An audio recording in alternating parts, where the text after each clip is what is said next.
Hello guys, तो welcome back to my YouTube channel. मेरा नाम है धनंजय तिवारी और आज हमारे साथ उपस्थित हैं मिस्टर अविनाश चौरसिया जी, जो कि काशी हिंदू विश्वविद्यालय से शोध छात्र हैं रसायन विभाग से। तो आज हम आपके लिए लेकर आ रहे हैं कि कैसा पीएचडी का एक्सपीरियंस रहने वाला है आप लोगों का। जब आप लोग पीएचडी में एडमिशन लेकर यहाँ पर आएंगे तो कैसा आपका यहाँ पे एक्सपीरियंस रहेगा, और हम इनसे बात करेंगे, पूरी तरह से विस्तार से चर्चा करेंगे कि किस तरह से इनका यहाँ का एक्सपीरियंस रहा है, इन्होंने इंटरव्यू किस तरह से दिया है। तो हमारे वीडियो में आखिरी तक आप लोग बने रहिएगा ताकि कुछ बेहतर हम आपको देने का प्रयास करें। अविनाश भाई, प्लीज़ इंट्रोड्यूस योर सेल्फ। जैसा कि धनंजय भाई ने बताया कि मेरा नाम अविनाश चौरसिया है और मैं यहाँ 4th ईयर में हूँ पीएचडी में। और 4 साल की जर्नी में मैंने ये नोटिस किया है, कई उतार चढ़ाव आते हैं पीएचडी में। कभी फ्रस्ट्रेशन आता है,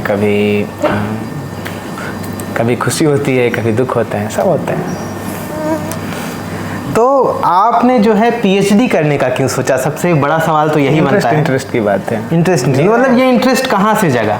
ये इंटरेस्ट होता है ना, जब आप कोई प्रोजेक्ट वर्क करते हैं, जब आप एमएससी में लैब कर रहे होते हैं, आपके अंदर जब किसी चीज़ को लेके क्यूरोसिटी आती है, जानने की इच्छा होती है, तो आप उस चीज़ को लेके जब गहन सोच में डूब जाते हैं, सोचने लग जाते हैं, तो आ जाता है आपके अंदर वो इच्छा। अगर है कि हाँ उस चीज़ को तह तक जाना है तो आपके अंदर वो रिसर्च माइंडसेट आ ही जाएगा, चाहे वो किसी भी क्षेत्र में हो। केमिस्ट्री की बात नहीं कर रहा मैं, हर क्षेत्र की बात कर रहा हूँ। जैसे एक मज़दूर होता है, अगर वो मज़दूरी कर रहा है, अगर वो थोड़ा सा गहरा सोचेगा ना कि उसको मज़दूरी में कितना बेहतर किया जाए, तो वो क्या करता है ना, उस चीज़ को और आगे तक लेके जाता है और मज़दूरी के बेसिस पे ही वो अपना काम हासिल कर लेता है। उसमें भी वो कई सारे रिसर्च कर लेता है कि किस वाले क्षेत्र में ज़्यादा मज़दूरी बेहतर है, तो किस वाले क्षेत्र में ज़्यादा पैसा कमाएंगे, ऐसे कर। जी हाँ, बिल्कुल। इंटरेस्ट की बात। तो मतलब आपने काशी हिंदू विश्वविद्यालय से करने का क्यों सोचा? मतलब पीएचडी तो और भी जगह से हो सकती थी, आपके पास अच्छे ऑप्शंस थे, IIT, NIT, आइजर, ISC, बहुत सारे ऑप्शन आपके पास हैं। तो मतलब काशी हिंदू विश्वविद्यालय से करने का मतलब क्या आपका निर्णय रहा, क्यों? बचपन से, मतलब जब हम छोटे थे तो हम लोग कहानी सुनाई जाती थी कि काशी हिंदू विश्वविद्यालय बहुत बड़ी विश्वविद्यालय है, हाँ सबसे बेहतर है, अपने क्षेत्र का सबसे जाना माना कॉलेज है। और जब हम रिसर्च कर ही रहे हैं तो अपने क्षेत्र से करेंगे तो हमारे क्षेत्र की उन्नति होगी ना, तो हम क्यों जाएं और जगह। और दूसरी चीज़ कि पीएचडी एक लंबी जर्नी है, तो लंबी जर्नी में ना कभी भी आप फैमिली से दूर रहोगे ना, तो आपका जो पीयर प्रेशर होता है या फिर आपके काम का फ्रस्ट्रेशन होता है या आप किसी चीज़ को लेकर बेचैन होते हैं, तो फैमिली एकमात्र सपोर्ट करती है आपको, बाकी दुनिया आपके बारे में नहीं सोचती। तो ज़रूरी है कि आप फैमिली से भी जुड़े रहें। और जब आप इतनी कहानियाँ सुन रखे हैं काशी हिंदू विश्वविद्यालय के बारे में, तो जाहिर सी बात है आप वहाँ इच्छुक होंगे। जी हाँ, एक सपना होता है लोगों का यहाँ पढ़ने का। मेरा बस यही मोटिव था कि मतलब मैं घर के पास भी रहूँ और एक बार तो काशी हिंदू विश्वविद्यालय होके ही जाना है। जी, जैसे मेरा भी सपना। और अपने क्षेत्र का जितना आप उन्नति चाहेंगे ना, तो अपने क्षेत्र से ही स्टार्टअप करना चाहिए किसी भी चीज़ का। तो ये ज़रूरी है कि आप अपने क्षेत्र से ही किसी भी बेसिक एजुकेशन या फिर हायर एजुकेशन अगर आपके यहाँ है तो आप वहीं से स्टार्टअप करें। कोई मैटर नहीं करता कि आप कहाँ से कर रहे हैं, कहाँ से नहीं कर रहे हैं। मैटर करता है आपकी क्यूरियोसिटी और आपका माइंडसेट और आप कितना कर सकते हैं, कैलिबर। जी बिल्कुल करता है। तो हम आपसे एक क्वेश्चन पूछना चाहेंगे कि आपने जब यहाँ काशी हिंदू विश्वविद्यालय में एडमिशन के लिए अप्लाई किया था, तो फिर यहाँ पे आपका इंटरव्यू का एक्सपीरियंस कैसा रहा था? क्योंकि नए नए बच्चे आ रहे हैं, नया जो है पीएचडी का एडमिशन चल रहा है, तो उनके अंदर बहुत ज़्यादा उत्सुकता होती है कि किस तरह से क्वेश्चंस पूछे जाते हैं काशी हिंदू विश्वविद्यालय के इंटरव्यू में। तो बहुत ज़्यादा क्यूरियोसिटी होती है, लोगों को नहीं पता होता है, लोग बहुत दूर दूर से आते हैं। तो आप क्या कहना चाहेंगे कि क्या प्रिपेयर करके आना चाहिए उनको इंटरव्यू में, और मतलब क्या क्या चीज़ें उनको मेन फोकस करके आना चाहिए इंटरव्यू के लिए? तो आपके बारे में बहुत ज़्यादा नहीं बोलना है, बस इतना बोलना है कि आप जो भी पढ़ रहे हो, मन लगा के पढ़ रहे हो अगर, और किसी भी चीज़ के लिए इंटरव्यू अलग चीज़ नहीं होती है। इंटरव्यू आपसे आपके क्वेश्चन को ही आपके माध्यम से आंसर लिया जाता है, इंटरव्यू अलग चीज़ नहीं होती है। जी, अगर मान लीजिए आप इंटरव्यू की प्रिपरेशन कर रहे हैं, तो अगर आप तो केमिस्ट्री में आप कौन सा फील्ड चूज़ कर रहे हैं, जैसे केमिस्ट्री की पर्टिकुलर बात की जाए तो जैसे कि मेरा ऑर्गेनोमेटालिक है, तो मैं ऑर्गेनोमेटालिक में सीधा था कि मुझे अगर इंटरव्यू देना था तो ऑर्गेनोमेटालिक तैयार करके जाऊँगा, उसी से क्वेश्चन पूछा जाएगा, मैं उसी से जवाब दूँगा। होता क्या है ना कि टीचर कभी पढ़ के नहीं आता, जी, वो आपसे क्वेश्चन पूछता है और आपसे ही क्वेश्चन का आंसर भी निकलवाता है। On the spot. हाँ, आप ही का क्वेश्चन आपसे पूछता आप ही के आंसर से वो क्वेश्चन निकालेगा। जी जी। तो होता क्या है कि जैसे आपसे पूछा जाएगा ना पहला क्वेश्चन कि आप क्या तैयार करके आए हैं। जनरली बच्चे ना वो वाले टॉपिक बताते हैं जो उनका अच्छा होता है। अगर आप ज़्यादा स्मार्ट बनने की कोशिश कर रहे हैं, आपने ऐसा टॉपिक बता दिया जो आप तुरंत तैयार करके आए हैं, उसका आपका बेसिक नॉलेज आपका ख़राब है उसमें, तो आप इंटरव्यू अच्छा नहीं जाएगा आपका। जी जी। जिसमें आपका बेस भी अच्छा हो, जिसमें आपकी पकड़ अच्छी हो, उसको पढ़ के आइए। कोई नहीं पूछ रहा, आप अगर बोलेंगे सॉलिड स्टेट पढ़ के आया हूँ, तो ऐसा नहीं है सॉलिड स्टेट छोटा टॉपिक है तो आपको इग्नोर किया जाएगा, नहीं, आपको उसी से क्वेश्चन पूछा जाएगा। आपने थर्मो बोल दिया ये सोच के कि बहुत बड़ा टॉपिक है और सुनेगा तो मेरे से इम्प्रेस हो जाएगा, ऐसा कुछ भी नहीं है। थर्मो बोलेंगे आप खुद के पैर पर कुल्हाड़ी मार रहे हैं। तो इसलिए अगर आपका थर्मो बेसिक अच्छा है तो आप बोलिए, कोई बात नहीं। आपसे क्वेश्चन पूछा जाएगा थर्मो से रिलेटेड, तो थर्मो से रिलेटेड कोई क्वेश्चन पूछा गया, आप आंसर करिए, लेकिन आंसर करते समय इस बातों का ध्यान रखिए कि इसमें कोई ऐसा पॉइंट तो नहीं है जो मुझे नहीं आती है। जी, तो अगर आप उससे बचते हैं तो आप अच्छा इंटरव्यू कर पाएंगे। अच्छा, जैसे कि पिछली बार लोगों से रिसर्च प्रपोजल लिखवाए गए थे, तो अगर इस बार भी रिसर्च प्रपोजल इन्होंने मांगा तो किस तरह से बच्चे जो है अपना रिसर्च प्रपोजल कितना मतलब किस तरह से लिख के ला सकते हैं रिसर्च प्रपोजल? देखिए, इसमें दो बातें हैं।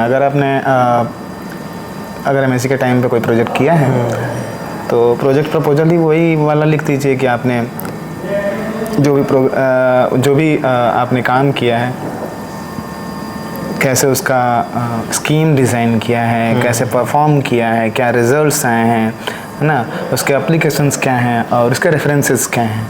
अगर ये आप लिख पा रहे हैं तो आप अच्छा कर पाएंगे, आपको पास कर दिया जाएगा। अगर आप पिछली बारी क्या हुआ था कि लोगों ने रिसर्च प्रपोजल के नाम पे एक प्रोफार्मा ले लिया कि इंट्रोडक्शन लिख देंगे, ये लिख देंगे, ये लिख देंगे, ये लिख देंगे। हुआ क्या कि आधे से अधिक बच्चे फेल हो गए। फेल होने का रीज़न क्या था? रीज़न था ना कि आधे से अधिक बच्चों ने तो प्रोजेक्ट करा ही नहीं है, और आधे बच्चे जो प्रोजेक्ट कर रहे हैं वो अच्छे से लिख नहीं पा रहे हैं। सोच रहे हैं कि बचा बचा के लिखेंगे, कौन सा चीज़ डालना है कौन सा नहीं डालना है, क्योंकि अभी इसका कोई प्रिस्क्राइब्ड प्रोफार्मा नहीं था किसी के पास, तो कोई नहीं कर पा रहा था।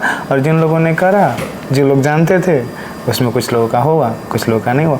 तो होता क्या ना कि अगर आपको प्रपोजल लिखना है तो आप पहले तो प्रोजेक्ट की तरफ देखिए, आप रेफरेंसेस वगैरह भी दीजिए। जैसे आपने एक बेसिक से एग्जांपल लूँ तो अगर आप पॉल्यूशन पे कुछ लिखना चाह रहे हैं तो पॉल्यूशन बहुत बड़ा टॉपिक है, आप इस पे पकड़िए। आप पॉल्यूशन से जैसे आप कोई ऐसा मटेरियल बना रहे हैं जो मटेरियल पॉल्यूशन कंट्रोल करता है, वो मटेरियल आप सिंथेसिस के बारे में लिखेंगे कि आपने सिंथेसिस का डिज़ाइन क्या किया है, आपने किया है तो कैसे किया है, उसके एप्लीकेशन को कैसे अप्लाई करेंगे, ये चीज़ें। और इसका आइडिया आपके पास कहाँ से है, रेफरेंसेस क्या क्या हैं, मतलब और इस तरीके का मटेरियल कहाँ कहाँ बनाए जा चुके हैं। तो बस प्रपोजल का मतलब अलग नहीं है। हाँ, उसमें आपको बस नॉवेलिटी दिखानी है कि आप जो सोच रहे हैं वो आप एक्स्ट्रा सोच रहे हैं। जी जी जी। जैसे कि पोल्यूशन कंट्रोल का आपने लिटरेचर में दिखाया कि आपने, जैसे आपको लिखना है तो ये चीज़ तो पढ़ के जानी पड़ेगी। तो आपको जैसे प्रपोजल लिखना है, मान लीजिए पोल्यूशन पे लिखना है, तो आपने पोल्यूशन पे लिख तो दिया कि अभी तक रिसर्च ऐसे हुए हैं कि पोल्यूशन में सारी चीज़ें ट्रैप कर पा रहे हैं, बट जो वेपर फॉर्म में जो टॉक्सिसिटी मूव कर रही है, जैसे CO है, CO2 है, इन लोगों को कैसे रिड्यूस किया जाए। तो इनको रिड्यूस करने के लिए क्या प्लान है आपके पास, आपका प्लान औरों से बेहतर कैसे है, ये दिखाना है। अगर ये कर पाते हैं तो आपका प्रपोजल बेस्ट है, पास हो जाएंगे आप। तो हमारी एक बड़ी ऑडियंस है जो ये जानना चाहती है कि अगर वो, जैसे कि बहुत सारे लोग ऐसे ही हैं जिनका JRF नहीं है, मैक्सिमम इन्हीं लोगों की भीड़ है कि जिनका JRF नहीं हुआ है, वो उसके प्रिपरेशन में लगे हुए हैं, तो क्या अगर वो RET के थ्रू जो है काशी हिंदू विश्वविद्यालय में शोध में एडमिशन ले लेते हैं तो क्या वो अपनी पढ़ाई कर पाएंगे या फिर दिन भर इसी तामझाम में फंसे रह जाएंगे और अपने नेट का साइंस फील्ड में है तो आपको बच के आना चाहिए, आपको पहले JRF होना चाहिए तब आइए, या फिर आप उस मुकाम पे हैं कि आप बस JRF करने ही वाले हैं, मतलब आपकी तैयारी फुल है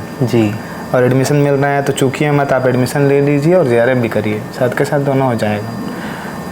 अगर आप सोचेंगे कि हम पहले एडमिशन ले लें बाद में JRF करें तो आपका 1-2 साल कब निकल जाएगा, आपकी तैयारी भी नहीं हो पाएगी, ना आप रिसर्च कर पाएंगे, फ्रस्ट्रेशन अलग की बात है। जैसे कि आपने जो है इसी बीच में जो है अपना नेट JRF किया था, आप एडमिशन लेने के बाद आप बता तो रहा हुए हैं कि जैसे आपको पता चल जाता है कि आप तैयारी के किस मुकाम पे हैं, किस स्टेज पे हैं। अगर आप आखिरी स्टेज पे हैं तो आप ले लीजिए एडमिशन, अगर आप स्टेज आपको नहीं पता है तो अगर आप ज्वाइन कर रहे हैं तो ये सोच के ज्वाइन कीजिए कि आपको इसी बेसिस पे, यूनिवर्सिटी फेलोशिप के बेसिस पे ही आपको पीएचडी करनी है। वो सिर्फ आपका इंटरेस्ट ही बताएगा। और जेन्युइन सी बात है, अगर आपका इंटरेस्ट पीएचडी में है तो आप कैसे भी कर लेंगे। हर चीज़ के लिए रेगुलरिटी होती है। और आप ये सोच रहे हैं कि आप जेआरएफ के लिए पढ़ लेंगे और पीएचडी भी कर लेंगे, तो ये ऐसा संभव नहीं होता। दो नाव पे एक साथ पैर नहीं रखी जाती। तो आप किसी एक चीज़ को कर लें, 6 महीना बाद एडमिशन लीजिए। बहुत ज़रूरी नहीं है अभी एडमिशन लेने का कि आप एडमिशन ले 2 साल बाद जेआरएफ करें। उससे बढ़िया 6 महीना ले लीजिए, जेआरएफ करिए। आप उस स्टेज पे पहुंचिए जिस स्टेज पे आपका क्वालिफ़िकेशन आपके पास आ जाए, वो वाली क्वालिफ़िकेशन जो जेआरएफ वाली है। जी, तो अगला क्वेश्चन हमारी तरफ से आपके लिए है कि गाइड कैसे चूज करें। बहुत बड़ी समस्या होती है लोगों की। ये तो सबके साथ है, मेरे साथ भी। हाँ, तो गाइड कैसे चूज कर सकते हैं, सुपरवाइज़र कैसे आप चूज करें? सॉरी, गाइड का देखिए ऐसे आइडिया नहीं लगते हैं। मतलब आजकल तो ज़माना बहुत आगे चला गया है, मतलब तुरंत इंटरनेट पे चीज़ें सर्च हो जाती हैं। तो मेरे हिसाब से आपको गाइड अगर चूज़ कर रहे हैं तो आप इंटरनेट सफरिंग करिए। पहले आप अपने फील्ड के बारे में जानिए, इंटरेस्ट के बारे में जानिए कि आपका इंटरेस्ट किस फील्ड में है। उस फील्ड से रिलेटेड टीचर्स को सर्च करें। जैसे कई बार कन्फ्यूज़न होता है कि इनऑर्गेनिक लें कि ऑर्गेनिक लें। जैसे मेरा इंटरेस्ट था कि ऑर्गेनिक में जाऊँ, फिर मेरा इंटरेस्ट इनऑर्गेनिक में भी था। मैं कौन सा फील्ड चूज़ करूँ मैंने ऑर्गेनोमेटालिक चूज़ किया क्योंकि मुझे दोनों चाहिए था। तो अगर ऐसे कंडीशन में हैं आप, तो आप प्रायोरिटी किस चीज़ को दे रहे हो, तो वो मैटर करता है कि आपका झुकाव किस तरफ ज़्यादा है, वो चूज़ करिए। उससे रिलेटेड टीचर सर्च कीजिए। तो मैंने जैसे मेरा ऑर्गेनोमेटालिक है, मेरा इंटरेस्ट ऑर्गेनिक इनऑर्गेनिक दोनों था। दोनों तरीके के टीचर को सर्च किया। बल्क अमाउंट ऑफ टीचर मेरे पास लिस्ट आ गई और उस लिस्ट से मैंने धीरे धीरे एलिमिनेट करना चालू किया, फ़िल्टर लगाए। तो मेरे पास 4-5 ही ऑप्शन बचे थे। तो आपको भी ऐसे ही करना है, आपको 4-5 ऑप्शन ही रखना है लास्ट में, ताकि अगर देखिए आप सिंगल टीचर को प्रायोरिटी नहीं दे सकते क्योंकि हो सकता है उसके अंदर सीट ना हो। बिल्कुल हो सकता है कि वो स्टूडेंट लेना ना चाह रहा हो, तो आप उस वैसी कंडीशन में फंस जाएंगे। फिर आप आपका सिलेक्शन प्रोसीजर के बाद भी आप एडमिशन लेने में और सारी चीज़ों में आप बहुत सारी गलतियां कर सकते हैं। तो इससे ज़रूरी है कि आप 3-4 टीचर एटलीस्ट रखें आपके प्रायोरिटी लिस्ट में। और फिर आप अगर आप पॉसिबल हो तो आप विज़िट करें लैब, पता करें कि टीचर्स के अंडर स्कॉलर्स क्या हैं, उनकी हिस्ट्री क्या रही है। उन चारों टीचर्स के बारे में जब हिस्ट्री वगैरह और स्कॉलर्स के बारे में पता रहेगा तो आप ज़्यादा अच्छे से सूटेबल कर पाएंगे अपने आप को उस फील्ड में। जी, तो ज़रूरी है कि आप पहले सर्च करें, उनके बारे में जानें, लैब विज़िट करें और फिर गाइड का सिलेक्शन करें। जी, तो हम ये जानना चाहेंगे कि आपकी दिनचर्या क्या रहती है यहाँ पे, मतलब आप कितने से कितने बजे तक यहाँ लैब में आप रुकते हैं? यहाँ पर जनरली लोग नॉर्मली लोग यहाँ पर कितना समय अपना व्यतीत करते हैं? देखिए, शुरू में मैंने बताया ना कि इंटरेस्ट की बात है। अगर आपके पास इंटरेस्ट है तो आप इन सब चीज़ों की तरफ ध्यान ही नहीं देंगे कि आपका शेड्यूल क्या है। शेड्यूल सिर्फ आपका शेड्यूल इस बात पे डिपेंड करना चाहिए कि आपका रिसर्च कैसा चल रहा है। अगर आपका रिसर्च अच्छा चल रहा है, आप 10 घंटे काम कर रहे हैं, एनफ है। आपका रिसर्च अच्छा चल रहा है, 2 घंटे काम कर रहे हैं, एनफ है। आपका रिसर्च अच्छा नहीं चल रहा है और आप 18 घंटे काम कर रहे हैं, एनफ नहीं है। जी, तो मतलब पीएचडी करके मतलब जॉब अपॉर्चुनिटीज़ क्या क्या हमको मिलने वाली, क्योंकि आखिरी तो यही है सबका कि आखिरी में पीएचडी करके जॉब ही लेनी है। कुछ लोग और हायर स्टडी के लिए, पोस्ट डॉक करने के लिए फॉरेन वगैरह जाते हैं। तो क्या अपॉर्चुनिटीज़ है पीएचडी? देखिए, एक कहावत है, प्रूव योर सेल्फ। तो अगर आप खुद को साबित कर देते हैं तो आप हर जगह फिट हैं। तो जॉब्स के बारे में तो आपको सोचना ही नहीं चाहिए।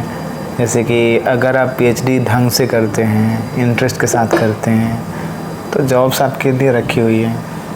अब जैसे कि आप सोच रहे हैं कि मैं ऐसा क्यों बोल रहा हूँ, थोड़ा सा कंट्रोवर्सी है जी। कि भाई खुद के पास लग रहा है कि जॉब है इसलिए ऐसा बोल रहे हैं। ऐसा कुछ भी नहीं है।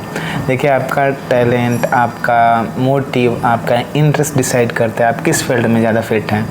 और मान लीजिए हमको पढ़ाने का मन नहीं है और हमको सामने जॉब दिख रही है जी कि पीजीटी की वैकेंसी आई है, हायर की वैकेंसी आई है।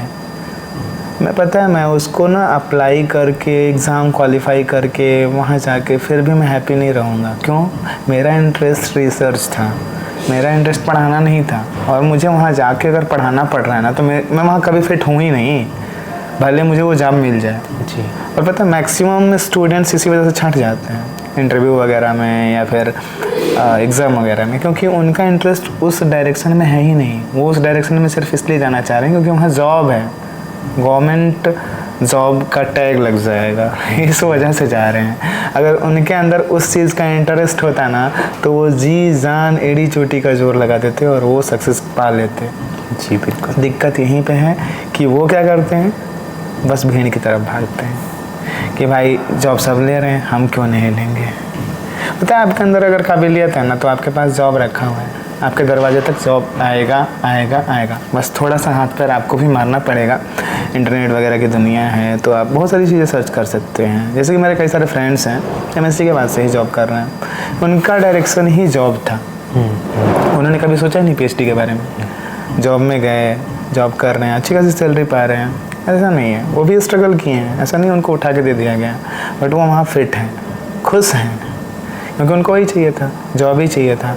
अब वो जॉब चाहे प्राइवेट हो चाहे गवर्नमेंट हो, और देखिए ऐसा कहना बिल्कुल गलत है कि प्राइवेट जॉब की लाइफलाइन नहीं होती है, ऐसा कुछ भी नहीं है। आप खुद से सोचिए, आप एक दुकान खोलते हैं तो आप इस बात पे कितना फोकस रहते हैं कि वो दुकान नहीं चलेगी। आप इस बात पे ज़्यादा फोकस होंगे कि आपकी दुकान चलेगी ही चलेगी, तभी आप खोल रहे हैं, तभी उसका प्लान क्या है। तो कोई कंपनी वाला अगर कंपनी बना रहा है करोड़ों रुपए लगा के, तो वो इस दिवालिया थोड़ी ना हो जाएगा, कुछ ना कुछ। और आपको इतना प्रायोरिटी, और प्राइवेट कंपनियों में ना गवर्नमेंट नौकरियों से ज़्यादा पैसे दे रहे हैं, है ना। तो ऐसा नहीं है कि आप बैठ जाएंगे, आपके पास जॉब नहीं रहेगी end of the day. PhD के बाद से अपॉर्चुनिटी बहुत सारी हैं। अब भी हमारा कंट्री अंडर डेवलप है। डेवलपमेंट कंट्री में सबसे बड़ी दिक्कत है कि लोगों को आइडियाज़ ही नहीं है कि किस डायरेक्शन में जाना है, और हमारे पास संसाधन कितने हैं। तो संसाधन और आइडियाज़, देखिए रिसर्चर्स ज़्यादा होंगे तो सारे स्टैंडर्ड काम होंगे। अगर रिसर्चर्स ही नहीं है हमारे यहाँ हायर एजुकेशन में लोग ही नहीं हैं, तो जाहिर सी बात है कुदाल चलाने वाली बात हो जाएगी। तो बड़ा मैटर ये है कि आप पहले शिक्षित होइए। आप इस बात पे फोकस ना रहिए कि आपको जॉब चाहिए। अगर आप शिक्षित रहेंगे, इंटरेस्ट रहेगा आपके पास आइडियाज़ रहेंगे, तो यकीन मानिए आप सक्सेस हैं। जी जी। अब आपसे एक आखिरी सवाल हम करना चाहेंगे कि PhD में बहुत सारे लोग बहुत ज़्यादा डिप्रेशन में चले जाते हैं। अभी कुछ दिनों पहले एक न्यूज़ आई थी IIT कानपुर से कि 80% रिसर्च स्कॉलर जो है उसको वहाँ पे डिप्रेशन में है, और कई सारे लोग सुसाइड भी कर लेते हैं। इस दौर तक आ जाते हैं कि वो अपनी मतलब जान तक दे देते हैं। तो ऐसा मतलब क्यों होता है कि रिसर्च स्कॉलर इतने डिप्रेशन में क्यों जा रहे हैं? हम आपसे एक बात कर रहे हैं, एक क्वेश्चन पूछना चाह रहे हैं कि ये बताइए, PhD ना करने वाले कितने हैप्पी रहते हैं? क्या वो डिप्रेशन में नहीं आते हैं कभी? नहीं आते हैं। कोई फैमिली का गार्जियन है, हाँ। क्या वो कभी डिप्रेशन में नहीं आता है? नहीं, बिल्कुल आते हैं। तो बात ये है ना कि जब आपके ऊपर जिम्मेदारियां आती हैं तो डिप्रेशन भी आता है। और इस डिप्रेशन को ना आप अगर PhD से लेके जोड़ रहे हैं, ये गलत बात है कि मतलब आप इन चीज़ों को निगेटिव पॉइंट ऑफ व्यू से देख रहे हैं। अरे डिप्रेशन, आप जब तक काम करेंगे नहीं तो डिप्रेशन आएगा नहीं। 1-2 लोग 10 लोग समझ में आता है, लेकिन 80% लोग जो है एकदम डिप्रेस्ड हैं। ऐसा मतलब क्यों हो रहा है? कुछ तो खामियां होंगी कि जिसकी वजह से इस तरह की चीज़ें हो रही हैं। बस डायरेक्शन फिक्स नहीं है, उनका डायरेक्शन ही फिक्स नहीं है। और जिनके इंटरेस्ट है ना वो एक्सक्यूज़ नहीं करते हैं। तो एक्सक्यूज़ अगर है कि वो डिप्रेशन में सिर्फ इस वजह से क्योंकि वो PhD कर रहा है, तो उसका PhD इंटरेस्ट ही बता रहा है कि कितना इंटरेस्ट है। क्योंकि अगर आप काम कर रहे हैं, आपने कोई भी चीज़ को टारगेट किया है, नहीं मिलेगा तो बेचैनी आपके अंदर होनी चाहिए, जायज़ है वो। अगर उसे आप डिप्रेशन कर रहे हैं तो ये गलत बात है। और बेचैनी हो रही है, और बेचैनी हो के आप 2 साल में उस चीज़ को अचीव कर पा रहे हैं, 10 साल में अचीव कर पा रहे हैं, और जब पा लेंगे उसकी खुशी आप देखिए ना। आप उस डिप्रेशन को क्यों काउंट कर रहे हैं? और डिप्रेशन ना हर स्टेप पे है। ज़रूरी नहीं आप PhD कर रहे हैं तो ही आपके पास डिप्रेशन है। आप PhD नहीं करेंगे, जॉब करेंगे तो आपके बॉस का प्रेशर, आप अगर गवर्नमेंट जॉब में हैं तो गवर्नमेंट का प्रेशर। हाँ, मतलब मैं तो देखता हूँ मेरे कई सारे फ्रेंड्स जो गवर्नमेंट कॉलेजों में हैं या फिर स्कूलों में हैं, मतलब जनगणना के टाइम पे उनको लगा दिया जाता है, इलेक्शन के टाइम पे उनको लगा दिया जाता है, वो गाली देते रहते हैं। बस खुश इस बात से हैं कि उनके पास गवर्नमेंट जॉब है। खुश इससे भी नहीं है वो, क्योंकि वो वहाँ पे फिट ही नहीं है। मेरा एक फ्रेंड है, अभी जस्ट पॉलिटेक्निक कॉलेज में हुआ उसका, उसकी काबिलियत मैं जानता हूँ। उसको पॉलिटेक्निक कॉलेज नहीं, वो ना प्रोफेसर टाइप बंदा है, बट वो ना अब पॉलिटेक्निक की जॉब मिल गई, गवर्नमेंट जॉब है। घर वाले प्रेशर, पीयर प्रेशर कि भाई जॉब मिल रही है, छोड़ना नहीं है ना। सोसाइटी का प्रेशर है ना, शादी विवाह करने के लिए रिलेटिव्स का प्रेशर। जी बिल्कुल। तो इन सारे प्रेशरों की वजह से वो मजबूरन वो नौकरी कर रहा है। अभी भी उसको अपॉर्चुनिटी मिले ना, वो जाएगा, हायर में जाएगा वो। तो मैं बोल रहा हूँ कि अच्छा, ये वाला पेशेंस वो 6 महीना और नहीं रख सकता था, 1 साल और नहीं रख सकता था? थोड़ा सा पेशेंस की बात होती है। अगर आप परिस्थितियों की भी बात होती है, कुछ पारिवारिक परिस्थितियां भी ऐसी बन जाती हैं। पारिवारिक परिस्थितियां हैं तो आप जरूर ज्वाइन करें, बट वो इंटरेस्ट आप लूज ना करें जो आपके अंदर है।